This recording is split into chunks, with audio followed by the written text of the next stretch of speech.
जोहार, नमस्कार। मैं हूं रंजीत कुमार और मेरे साथ है आजसू पार्टी के केंद्रीय प्रवक्ता ज्ञान सिन्हा जी। ज्ञान सिन्हा जी, बात करूंगा आपसे। कल नामांकन है, एकमात्र सीट आप लोग की है आजसू पार्टी से। कल नामांकन की क्या तैयारी है और कितने लोग जुटेंगे और किन मुद्दों के आधार पर ये चुनाव जो है आप लोग लड़ने वाले हैं? देखिए, नामांकन का जहाँ तक बात है तो नामांकन में संख्या बल इतना होगा कि वो देखकर ही अपने आप में जीत का संकेत आपको देखने को मिल जाएगा। वो कल आपको देखने को मिलेगा। भीड़ और जो लोग हैं, जो गिरिडीह की जो जनता है, वो भरपूर संख्या में कल नामांकन में आएंगे।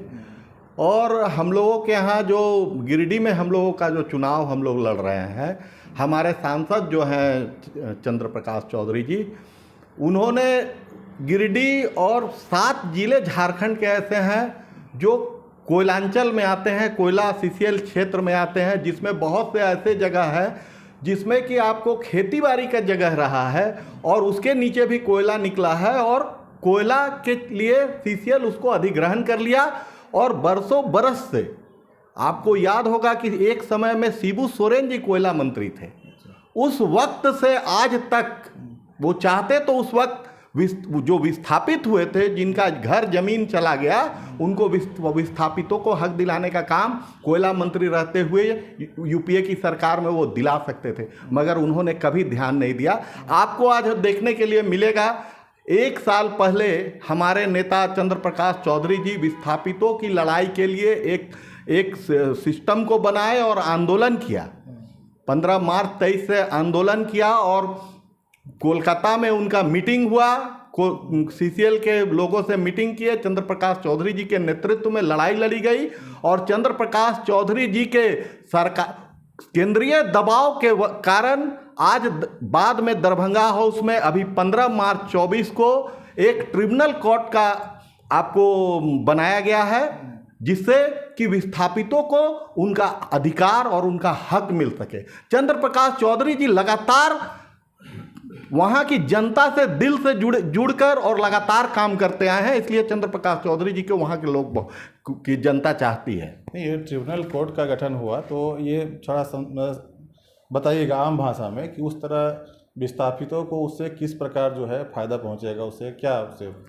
देखिए, अभी तक यहाँ क्या है कि विस्थापितों के लिए हम कहाँ जाएं, किससे मांगे, मेरा अधिकार कहाँ से मिलेगा, इसके बारे में कोई रास्ता नहीं था, वे नहीं था। ट्रिब्यूनल कोर्ट जो बना, अब उस कोर्ट में जो भी विस्थापित हैं वो अपने कागज अपना डॉक्यूमेंट्स दिखाएंगे कि हमारा इतना ज़मीन गया, हमारा यहाँ से ज़मीन गया। तो ये चंद्र प्रकाश चौधरी जी ने लड़ाई लड़कर एक रास्ता बनाया विस्थापितों के लिए कि उनको उनका हक मिल सके। गिरिडीह में ये विस्थापित, पलायन और रोजगार, ये समस्या रही है शुरू से ही। तो क्या यह जो प्रयास है यह पर्याप्त है या आने वाले समय में और भी इस दिशा में कुछ करने की आवश्यकता है? आने वाले समय में हमारे चंद्र प्रकाश चौधरी जी भारी बहुमत से जीत कर आ रहे हैं और आने वाले समय में विस्थापितों के लिए और बाकी जो पलायन का जो मुद्दा है उस पर भी चंद्र प्रकाश चौधरी जी, केंद्रीय सरकार, राष्ट्रीय स्तर पर प्रयास करेंगे जिससे कि ये समस्या का समाधान हो सके। क्या रोजगार एक बड़ा समस्या है युवाओं के बीच में, और इस बार कहा जा रहा है कि प्रधानमंत्री मोदी भी जब चुनावी रैली कर रहे हैं तो रोजगार की बातें नहीं हो रही, कहीं ना कहीं युवाओं में आक्रोश है इस बात को लेके। तो रोजगार के लिए क्या करना पड़ेगा? देखिए कि रोजगार के लिए तो राज्य सरकार ने कहा था कि हम हर 1 साल में 5 लाख नौकरी देंगे, 25 लाख नौकरी 5 साल में देंगे। राज्य सरकार ने क्या किया? एक भी युवाओं को बेरोजगार देने का काम किया? 100, 200, 500, 1000 को देकर आज जनता ठगा महसूस कर रही है। झारखंड मुक्ति मोर्चा और कांग्रेस पार्टी के लोग जो कहते थे कि मैं आऊँगा तो सबसे पहला मुद्दा रोजगार होगा, ये प्रश्न तो उनसे पूछना चाहिए, झारखंड की सरकार से पूछना चाहिए कि आपने क्या किया। 5 लाख नौकरी देंगे का वादा किया और आज आपने किसी को भी नौकरी देने का काम नहीं किया। रोजगार के मुद्दे पर झारखंड सरकार से पूछना चाहिए। नहीं, एक बड़ा मुद्दा है कि लगभग बोकारो धनबाद के क्षेत्र में जो 2-2.5 साल पहले एक आंदोलन चला भाषा, खतियान और झारखंड की स्थानीय नीति को मांग को लेकर, और आंदोलन आज किस मुकाम पर पहुंचा है। अभी यह बातें हो रही है कि चंद्र प्रकाश चौधरी को गिरिडीह से हराना है और जो उसके बड़े नेता है उन्होंने नामांकन वहाँ से भरा है, लेकिन मामला जो है फंसा हुआ दिखाई दे रहा है।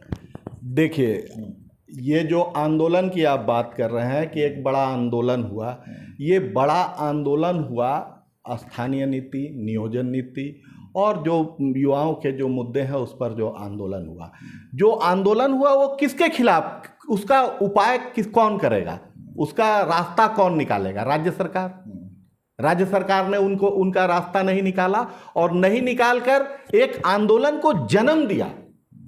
इस आंदोलन को जन्म दिया गया राज्य सरकार के द्वारा और कहीं ना कहीं राज्य सरकार के उपज से ये जो पार्टी खड़ी हुई है या जो आंदोलनकारी जो अपने आप को कहते हैं जो खड़े हुए हैं, ये लोग राज्य सरकार की उपज हैं और राज्य सरकार की बी टीम बनकर काम करने का कर रहे हैं। ये आम जनता सभी लोगों को समझ में आ रही है और अपने आप को आंदोलनकारी और क्रांतिकारी कहने वाले लोगों को किस मुद्दे पर आपने आंदोलन किया, क्या क्रांति आपने लाया, आपका मुद्दा जो था वो मुद्दा तैयारी आंदोलन करते करते अचानक से चुनाव लड़ना और गिरडी से जीत लेना और गिरडी वाले को हरा देना, ये आपका आंदोलन कहाँ चला जा रहा है?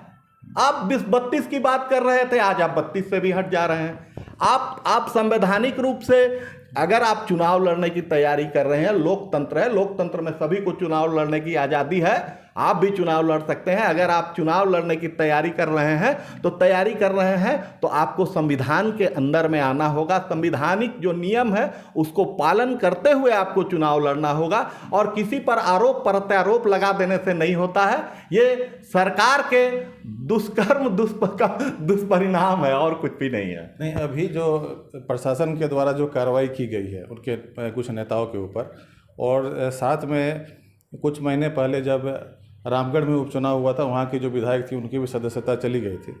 इन सब के पीछे क्या आजसू पार्टी का भी दोष दिया जा रहा है कि आजसू पार्टी का हाथ है? राज्य में सरकार किसकी है? इंडिया वालों की। अभी जो समय चल रहा है, अभी प्रशासन किसके हाथ में है? अभी प्रशासन को कौन चला रहा है? चुनाव आयोग। आजसू पार्टी और एनडीए है ही कहाँ भैया? अगर आपकी गिरफ्तारी हो रही है, आप संवैधानिक रूप से अगर आप नहीं चल रहे हैं, आप अगर संविधान का पालन नहीं रामगढ़ उपचुनाव के दौरान आपने भी देखा होगा इस प्रकार के आरोप लगाए जा रहे थे कि चंद्र प्रकाश चौधरी जी ने सदस्यता जो है समाप्त करा दी। इस प्रकार के आरोप तो लगते हैं। बिल्कुल निराधार आरोप है, इस तरह का कोई बात नहीं है। अगर इस तरह का आरोप लगता और इस तरह का कोई बात रहता तो रामगढ़ में सुनीता चौधरी जी को जबरदस्त मत से फिर विजय श्री नहीं मिलता। ये आरोप जनता अब जाग चुकी है, जनता समझ रही है, आरोप लगाने से नहीं होने वाला। जनता जाग चुकी है, जनता समझ रही है कि जो आरोप लग रहा है उसमें कितनी सच्चाई है। आप चुनाव आयोग है, आप संवैधानिक रूप से आप अगर आप चुनाव लड़ते हैं तो आपको अपना सारा ब्यौरा, सारा डिटेल्स संवैधानिक रूप से जो कोर्ट का जो नियम है उसको आपको पूरा करना है। आप नहीं पूरा करोगे तो आप उसके दायरे में आओगे, तो उसके पर किसी पर आरोप प्रत्यारोप लगाना सही बात नहीं है। ठीक है, बात करने के बहुत बहुत धन्यवाद आपका।